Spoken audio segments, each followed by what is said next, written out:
Pada era media sosial, istilah pewaris dan perintis sering menjadi perbincangan. Sebagai contoh, ramai diperbincangkan ketika seorang publik figur menegaskan hartanya hasil usaha sendiri, bukan warisan keluarga. Memang, dalam satu artikel disebutkan bahwa pada dasarnya ada dua macam pengusaha di dunia ini. Pertama adalah pewaris, yaitu mereka yang lahir dalam keluarga kaya atau berpengaruh dan melanjutkan bisnis keluarga yang sudah mapan.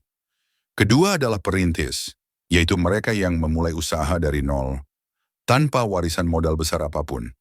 Kompasiana dengan sederhana menjelaskan bahwa pewaris biasanya sudah memiliki sumber daya sejak kecil, seperti uang, pendidikan terbaik, dan jaringan pertemanan kelas atas, yang membuat jalan menuju sukses jauh lebih mulus.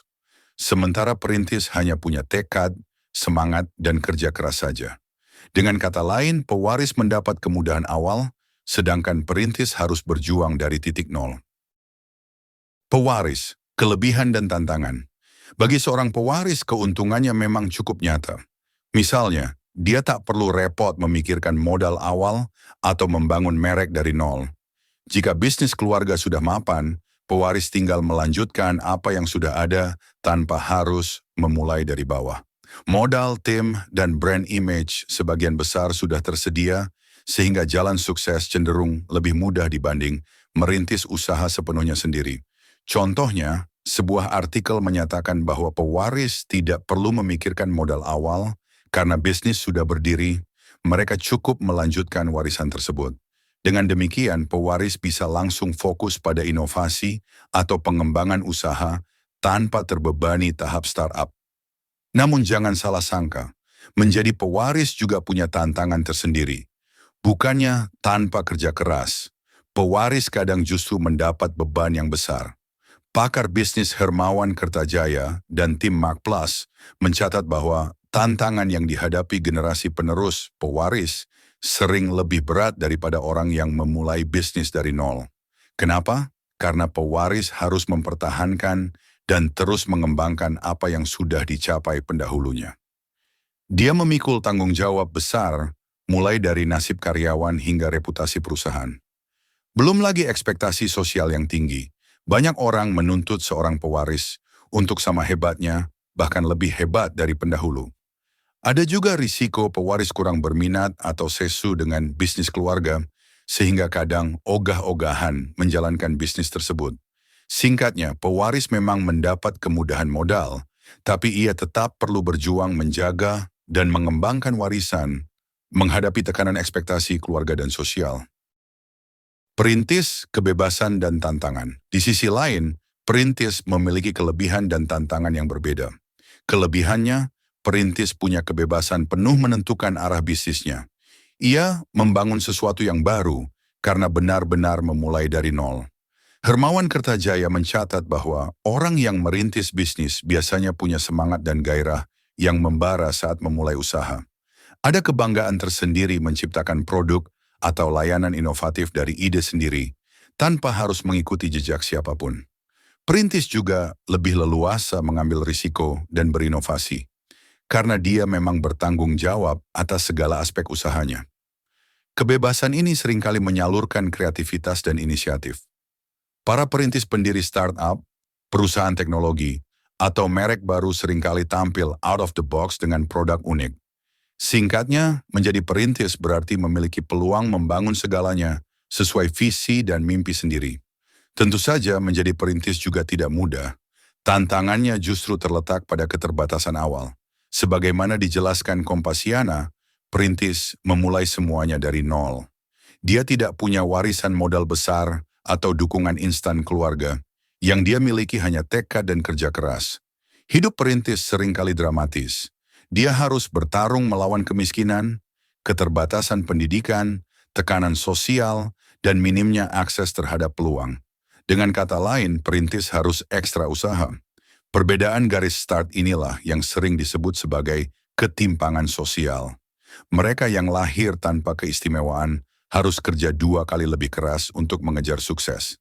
Dari sisi praktis, perintis harus memikirkan modal awal, membangun jaringan baru, dan menghadapi risiko bisnis sendirian.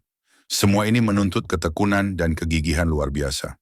Namun justru karena semua itu, ketika perintis berhasil, cerita suksesnya terasa sangat inspiratif. Melihat masa depan, peluang kedua jenis. Bagaimana dengan masa depan kedua tipe ini? Secara ideal, kita mengidealkan meritokrasi. Siapa kerja keras, dia yang menang. Namun kenyataannya garis start tiap orang berbeda jauh. Mereka yang lahir kaya memang punya keuntungan awal, sementara perintis harus berjuang ekstra keras.